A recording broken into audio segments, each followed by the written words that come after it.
3部分呢，我们就一起来看一下第4和第6题。我们首先呢来看一下第20套题的第4题，也是呢我们要先阅读一段材料，通常呢都是有关一个专有名词的。那么通过这段阅读材料呢，我们需要给这个专有名词呢一个定义。我们先来一起看一下。Many popular and well-known business chains, such as fast food restaurants, use a practice known as franchising. In franchising, someone who wants to open a store or restaurant pays an established company for the right to use the company's name and sell the company's products. Selling an established, in-demand product that has immediate name recognition benefits the new business by reducing the risk that the business will fail. In exchange, the new business agrees to follow all of the standard practices of the company with the name it wants to use.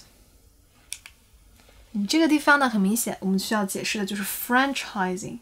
我们需要用到的咱们是听力里面呢提到的一个 example。那么知道这个题目的要求理解了咱们的 reading material 以后我们就一起来听一下听力。Now listen to part of a lecture on this topic.In a business management class. Okay, so we've been talking about starting a business. Let's say I want to open up a pizza restaurant. Well, I know how tough it is to make a new business succeed, and I want a sure thing.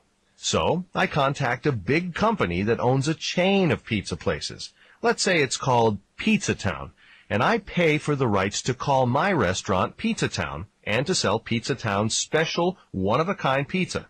Now, since everyone's heard of Pizza Town, it's really popular, I don't have to worry about whether people will want to eat my pizza or not. I already know this pizza will sell well because it's a known thing, and that means that there's a better chance my business will succeed. Now, in exchange for being able to call my restaurant Pizza Town, I have to agree to run the business the Pizza Town way, and Pizza Town trains me to do this. They show me how to do everything.How to make my pizzas taste like Pizza Town pizzas, how to advertise, even how to make my store look like a Pizza Town. Now, this means that I don't have a lot of freedom or choice in the way I run my business. But in a lot of ways, this is great for me. After all, Pizza Town's way generally works. They sell a lot of pizza.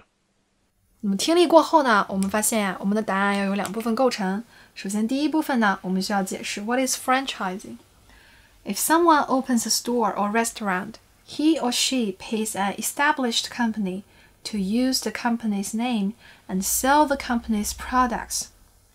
This practice is called franchising. The professor uses an example to illustrate this practice. In the example, he wants to open a pizza restaurant. He wants to be successful, so he pays a big company.that owns a chain of pizza restaurants called Pizza Town to use the name. Pizza Town, since it's very popular, it will surely sell very well. So the new restaurant will have better chance to succeed. But in exchange, the new restaurant should follow the Pizza Town standard practice, selling pizzas like Pizza Town's pizza, making store look like Pizza Town.And advertising like Pizza Town. So there is not much freedom. But the thing is, they sell a lot of pizza. 那么后面就是一个事例的这样一个讲解了。那么咱们在听的时候就一定要注意谁做了什么，每个阶段都有什么样的一个变化。我们接着来看下一套题的第4题。那么这道题里面，我们同样要解释一个名词。咱们在阅读材料的时候同样也要学会抓住用什么样的东西来描述这样一个过程，这样一个专有名词。然后呢，学会总结，学会提取一些重要的词句。When a student engages in disruptive behavior in the classroom, it negatively impacts both the teacher's ability to teach and other students' ability to learn.One way a teacher can correct disruptive is by questioning awareness of effect. With this technique, 那么首先我们看到它出现一个名词technique，咱们就一定要抓住，这是一个技巧，所以咱们很有可能要用这个词来给这个现象做一个定义。When the student disrupts the class. The teacher asks student a question that draws attention to the negative effect of the student's behavior. The teacher then does not wait for an answer, but immediately continues teaching. By thus simply drawing attention to the effect of the student's behavior, the teacher can often lead the student to discontinuing the behavior. Explain how the example from the lecture illustrates this kind of technique of questioning awareness of effect. 咱们需要在理解材料的基础上呢，再听一下听力，看一看这个人举了一个什么样的 example。那么很好我们看到这个只有一个 example， 所以咱们在听的时候只需要把前因后果听明白就可以了。那么现在呢，我们就一起来听一下听力。Now listen to part of a lecture in an education class. So, I used to teach a class of 8-year-olds, and one problem I sometimes had was getting the kids to raise their hands when they wanted to answer a question. Like lots of teachers, I had the rule that if a student wanted to answer a question, they needed to raise their hand in the air and wait till I called their name before speaking. That gave all the students a chance to participate, which helped everyone get more out of the discussion. But some kids had trouble following the rule. I remember there was one girl, Sarah, who didn't raise her hand when she wanted to answer a question. She would just call out the answer. And this was frustrating for the other children who were waiting patiently with their hands raised. So one day when Sarah called out, I asked her if she knew that calling out was unfair to the other students.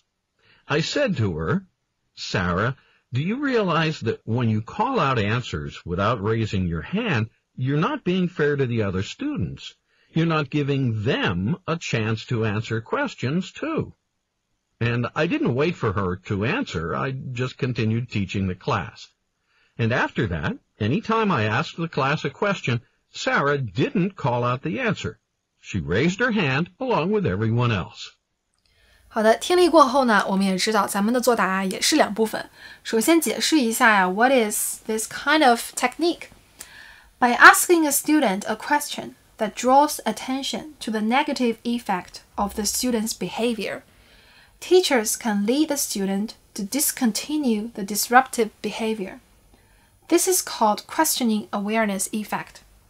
The professor once taught kids, and he had a rule that students should raise hands and wait to be called name to answer questions.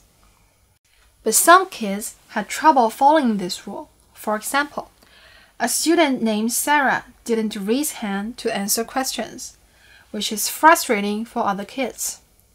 One day, when she called out, the professor asked her a question. Sarah, do you realize when you called out answers without raising hands, you're not being fair to other students? The professor didn't stop to wait for her answer, but continued teaching the class. So he drew Sarah's attention.to the negative effect of her behavior by asking this question. After that, she didn't call out answer and started to raise her hand like everybody else. 那么这个地方呢，就是一定要注意 example 的叙述的时候呢，前因后果一定要叙述清楚，谁做了什么，又发生一些什么变化，注意一些时间的一些词呀，还有表示逻辑的一些词。那么接着咱们来看一下最后一道题，第6题。那么第6题呢，我们会听到一个 lecture， 那么通常是专业知识，那么咱们也不需要太害怕，因为它都会把这个专业知识用一个事例解释出来，咱们在理解的基础上进行作答。那么这次呢，我们要解释的是 two defense mechanisms， 那么还要提到一些 points and examples， 我们就可以看到不止一点，所以咱们在记录的时候最好是一定要标注上标号，这样咱们在作答的时候呢就会比较方便了。知道题目的要求之后呢，我们来一起听一下听力。Now listen to part of a lecture in a psychology class. When people are in difficult situations, sometimes they experience feelings of helplessness or psychological pain. So what do? They unconsciously use strategies called defense mechanisms to protect themselves psychologically from their painful emotions. Let's say a woman has a pet dog. She's had this dog for a long time, and he's kept her company and guarded her for years, but one day he runs away. This woman looks everywhere and asks other people if they've seen her dog, but she just can't find him. Now, she feels helpless and sad because she misses her dog, so she'll unconsciously find ways to deal with her painful feelings. One defense mechanism she might use is fantasy. With fantasy, the woman uses her imagination. So, instead of just feeling helpless and sad about her lost dog, she invents a happy story in her mind. She might imagine that a nice family found him and feeds him, and that he's really happy with them. She'll picture the dog playing, running around, having fun. Because of this fantasy, she doesn't have to feel sad about her dog running away. It's a fantasy. It's not real, but it keeps her pain away. Another defense mechanism she might use is what we call sublimation. Sublimation is different from fantasy because sublimation isn't about pretending. It's about turning negative emotions into something useful, practical. So the woman might start a dog training school. That way, by training dogs, perhaps she can help prevent other people's dogs from running away like hers did. In other words, with sublimation as a defense mechanism, the woman redirects her negative feelings about losing her dog into a positive, constructive activity. 好的，听完听力后呢，我们就可以直接用 The professor says 这样的话来开始作答了。When people experience difficult situations, they may feel helpless and have psychological pain. In order to psychologically protect themselves, 那么这是人们出现这样一种现象的原因。They will unconsciously use defense mechanisms. For example, a woman has a pet dog for a long time. But one day the dog runs away. She looks everywhere and just can't find him. She feels helpless and sad. The first defense mechanism is to deal with the pain with fantasy. She will use imagination to invent a happy story in her mind. In the story, a nice family found the dog and feeds him well, and the dog is playing and running around, having fun, so she doesn't have to feel sad. 第一个就是幻想。Another mechanism is sublimation. Sublimation turns negative emotions into something useful, practical. The woman may start a dog training school to prevent other people's dogs from running away. So by using sublimation, she redirects her negative feeling into positive, constructive activity. 那么这就是两种 mechanisms。那么两种 mechanism 在讲解的时候呢，咱们就会发现Professor 举了不同的例子。咱们不必要把每一句话都记下来，但是一定要注意记录一些关键词，比如说 start a dog training school 这样一些词，还有借助咱们的瞬时记忆就能非常好的记住了。接下来呢，我们就来看一下下一套题的第6题。Using points and examples from the talk, describe 2 changes that occurred after machines began to be used for manufacturing goods. 那我们首先看到是2个改变，所以咱们在听的时候就非常有针对性了。然后还有就是在什么前提之下呢？ Machines began to be used for manufacturing goods. 那么机器开始生产以后会发生什么样的一些变化？我们在听的时候要非常的细心。那么整个事件的这个过程 links to links。那么知道题目的要求之后我们就开始一起听一下听力。Listen to a part of a lecture from a history class. The professor is talking about the Industrial Revolution. Back in the 18th century, in a time known as the Industrial Revolution, some countries, well, England in particular, started using new technology like steam-powered machines to produce goods. And the use of these machines brought about some significant changes. let's go over two main changes that occurred. One change was that the center of production moved from homes to factories. Let's take fabric or cloth as an example. Historically, for a very long time, people had made cloth by hand in their homes, earning a little money from their home-based cloth production. But then these new steam-powered machines for weaving cloth were invented and placed in factories, and these machines could weave cloth much more quickly and efficiently. So there wasn't any reason to keep making cloth slowly in homes when it could be made faster on factory machines. Thus, the majority of cloth production shifted from home-based businesses to factory production. Another result of the new technology is that cities started forming around factories. Like, let's say there was a cloth factory that was built in a certain small village. Now, of course, the factory needed workers to operate the machines used in cloth production. So the factory would hire a lot of rural workers who would then move from the countryside to the village.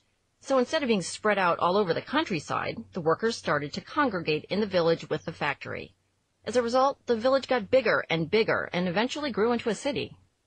好的，听力结束了呢，我们就发现咱们这道题需要描述2个 changes. What about the first one? The first change is that the center of production moved from homes to factories. Take the production of clock as an example. Traditionally, people had made clocks by hand at home, but when steam-powered machines were invented and were used to weave clock, the clock production became more quickly and efficiently. So the making of clocks shifted from homemade business to factory production.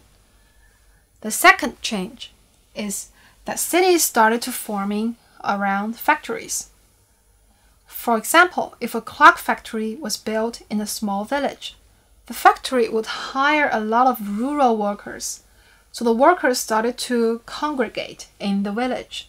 As a result, the village got bigger and bigger and eventually grew into a city.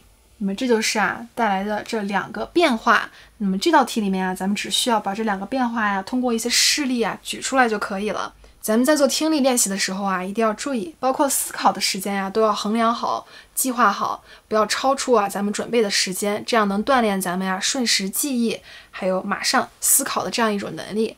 那么今天的课程呢就到这里结束了，非常感谢大家的认真学习，谢谢大家，下次再见。